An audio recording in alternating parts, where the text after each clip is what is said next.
Taly, well, what do you think? So when court resumes, we're going to see a redirect by the prosecution. They're going to have to try to salvage the many good points that the defense attorney made on cross-examination. It's going to be a tough chore, but I believe that the defense has scored a lot of points here. So I'm curious to see what the prosecutor's going to do to try to salvage this. Can they? It'll be difficult with Sergeant Coronado, and you kind of got a sense towards the end of Coronado's testimony that he was being more agreeable with the line of questioning from the defense. Mm-hmm. The fact that other officers were there possibly could have done things to either slow down, distract, preclude in some way Ramos's actions. That other officers had a chance to maybe take a shot or do something. Mm-hmm. So it really seemed like he turned towards the defense side and in a way started being a little bit more defensive about his own actions. Mm-hmm. So it's going to be difficult for the prosecution.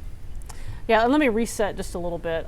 We had all morning on the stand, we had retired Uvalde Police Department Sergeant Daniel Coronado was on the stand, and we saw his body cam and we heard dispatch recordings. It's his body cam where you get the most view of Adrian Gonzales's, going into the school and all that sort of thing.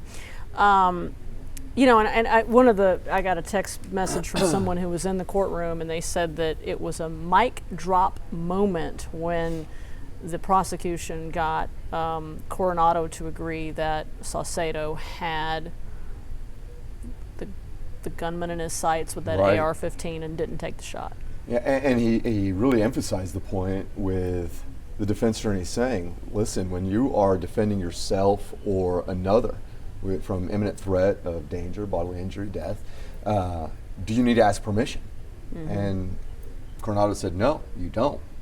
And he said, well, was it unusual that he was asking you? And he did find it so.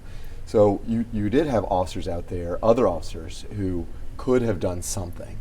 But again, this goes towards the defense of we're looking at all this through a sterile environment. We're in the courtroom. We're analyzing this. We've had months and months and years to dissect everything. In that moment, each one of these officers could have done something. And it makes you think as a juror, does Officer Gonzales have to pay for the lack of decision making, for the fear, for the chaos, for the concern by a felony conviction? Does he get held to a different standard? I mean, is that? I understand, that doesn't mean you can't charge other people, but it just, you get the sense through all the testimony and through the body cam of just how the chaos. Right. They don't know what's happening. And I also thought it was important, and we didn't talk about this right before the break, the discrepancy in what gets actually broadcast out onto the radio. This 911 call is coming, and obviously police officers in the field, they've not heard that 911 call. 911 call comes out saying there's been a wreck and there's a man with a gun. Right. But there's a whole lot more in that 911 call that doesn't get broadcast out to officers, and that's not that does happen sometimes. It wouldn't be the first time. I've covered cases where there's a lot of detail in the 911 call that officers don't have. Sure. And yes, again, you're holding Officer Gonzales liable for the few seconds. Now, this entire situation unfolded over many minutes, right? Before it was ultimately resolved with Ramos's passing. But we're really dissecting the seconds that Gonzales had to make a decision. Did not have a lot of information, didn't get all of, like you said, for the information from the 911 call to dispatch. He gets to the scene, he's trying to gather information. Coronado described it himself when Coronado got there. There could be 1, 2, 3 suspects. It's dark hallways. Right. There's an echo situation going on with the firearms. They're not sure if they're being fired at. They don't know if there's children inside the school or not because there's some sort of awards thing going on. Lots of confusion, and it's happening within moments. Right. So again, emotionally, as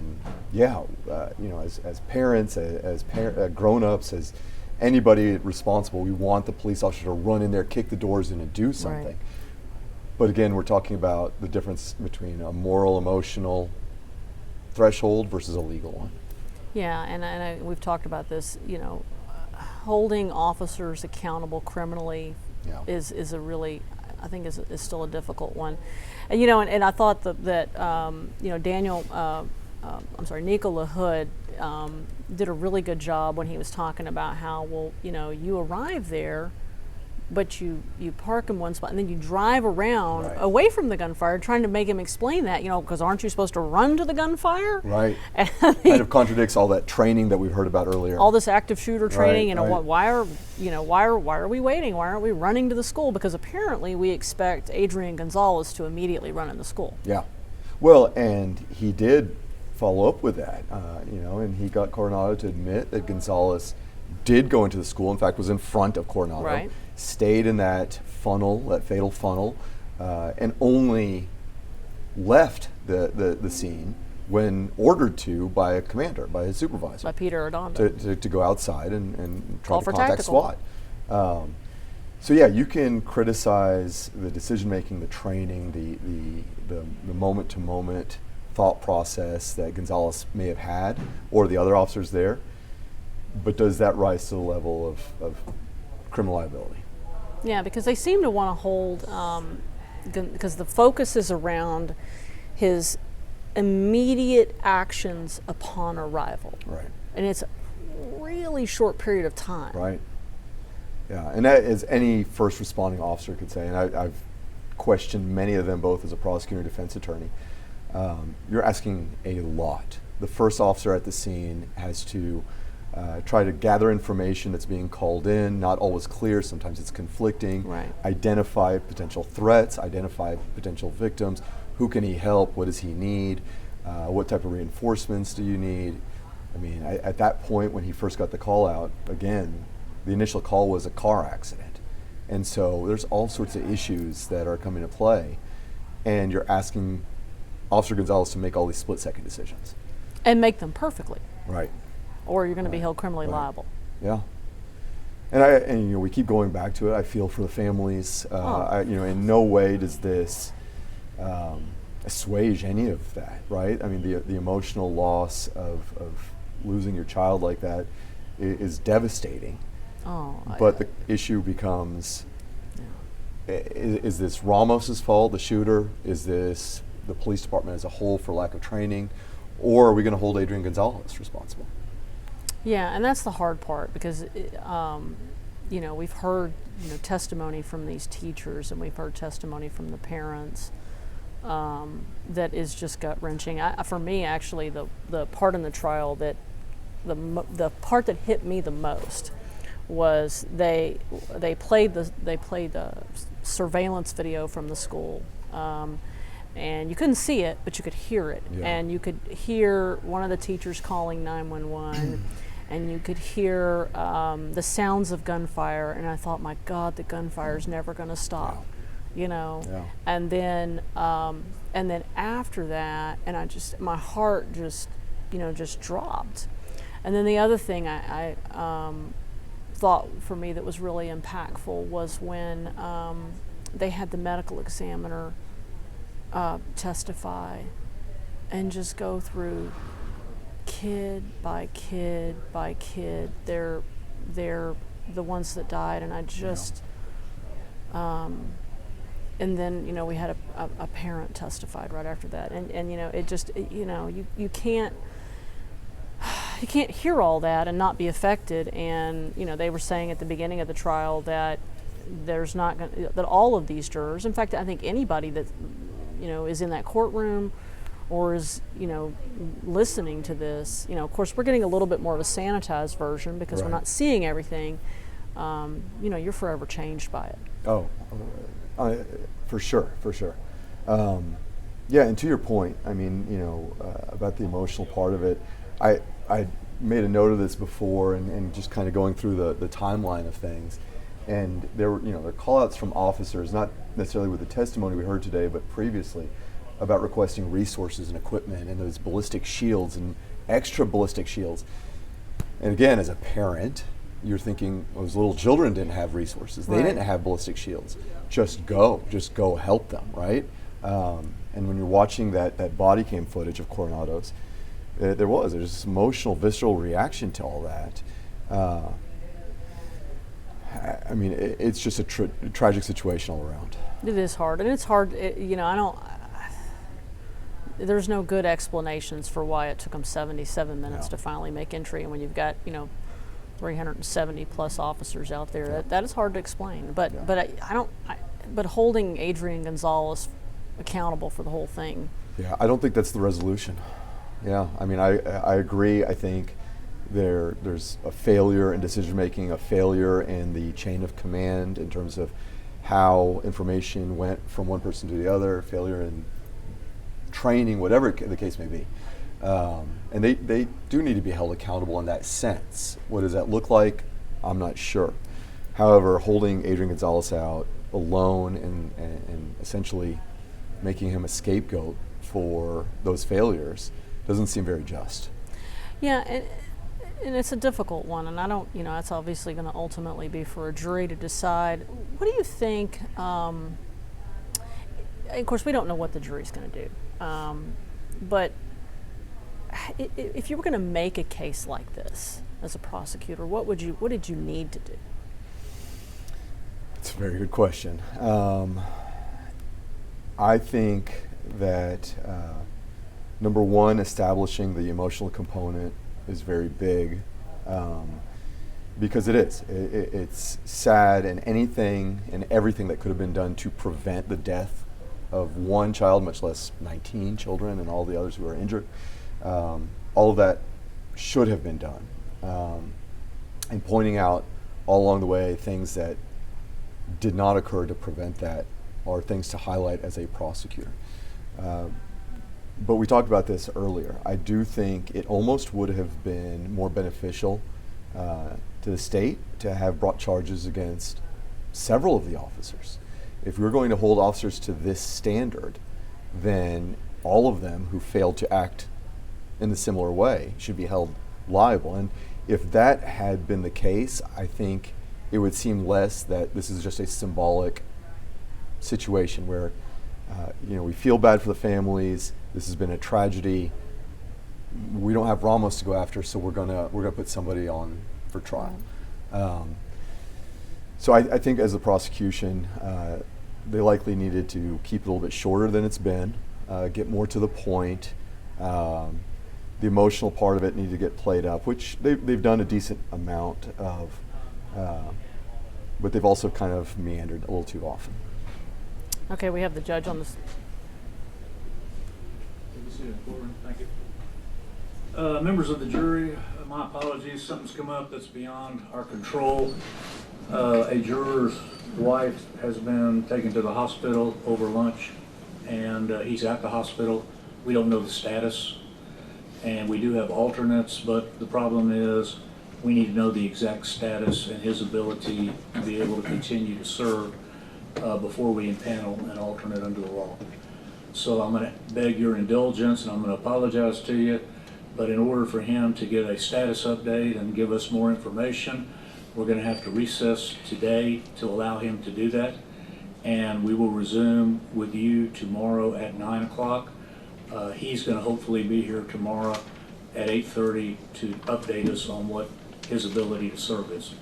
So remember my instructions, and please don't discuss the case with anybody. Don't listen to anything that may be in the media or watch anything that may be in the media. And we will see you back to continue with the redirect of this witness at 9 o'clock. All right, thank you all. Would you rise for the jury, please?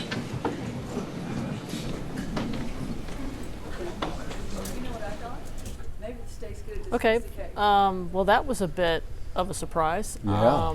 An unplanned situation. So court has recessed for the day because the a juror's wife is in the hospital, and they're waiting to find out her status. And so as the judge explained, they do have alternates available to step in. However, if that juror can return, then they want to keep the original 12. So the judge will give them enough time to make a determination if an alternate needs to step in or not. Yeah, and so obviously that means that we're losing yet another basically half day. I mean, that's been, I think, the difficulty on this one. And it's kind of interesting strategically. If you look at it, of course, we feel bad for whatever happened. Hopefully, that spouse is okay. But strategically, we look at it on the lawyer's point of view. This gives both sides a chance to reassess. So the prosecution can go back, regroup, maybe examine a little bit more closely the points that the defense made on cross-examination and come up with a game plan to refute those or rebut them in some way. So they have the night, basically. Yeah. And I think we're nearing the end of the prosecution's case. Where do you think, once they wrap up with him, where would you go next? Well, I very much doubt that they're going to rest after the cross-examination we just saw. So they'll need to put up a couple more witnesses. I'm not sure if they're going to call any more officers, because we'll see more of the same. The defense is going to point out different things that those officers did and didn't do, and compare them to Adrian Gonzales, which is helping the defense establish the chaos of the moments and how many different things could have happened. So not really sure how they'll decide to wrap up with the next few witnesses. If I was a prosecutor, you always want to end on a pretty emotional note. So probably bring in another parent or teacher, individual who was either there or tried to get there, whatever the case may be, and bring it back to that point before making the defense decide if they want to put on a case or not. And if you're the defense at this point, do you put on a case?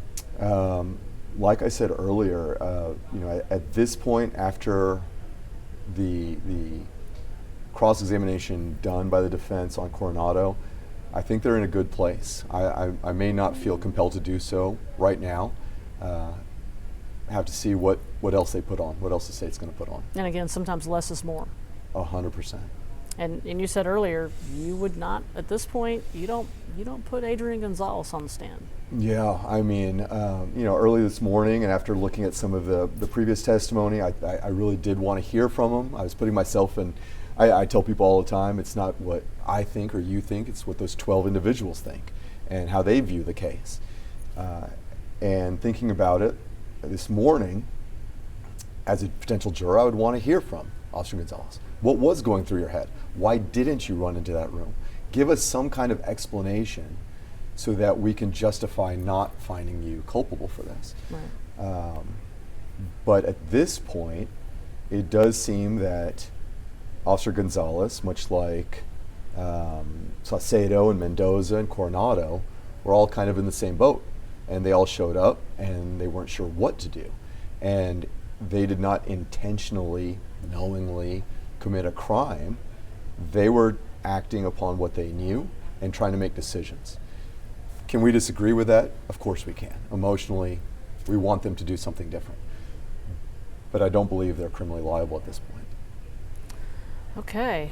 Well, thank you, Taly, for Thank joining you. us. And our other guests had arrived, but obviously we'll be wrapping it up. And obviously, thank you for watching our gavel-to-gavel coverage of the trial of former Uvalde Schools police officer Adrian Gonzales. Now, if you missed any of the testimony or analysis of the proceedings, you can go back and watch our YouTube page, and you can also watch right here on our Plus app. I'll be back tomorrow morning. Our coverage will start at 8:30 a.m. See you then.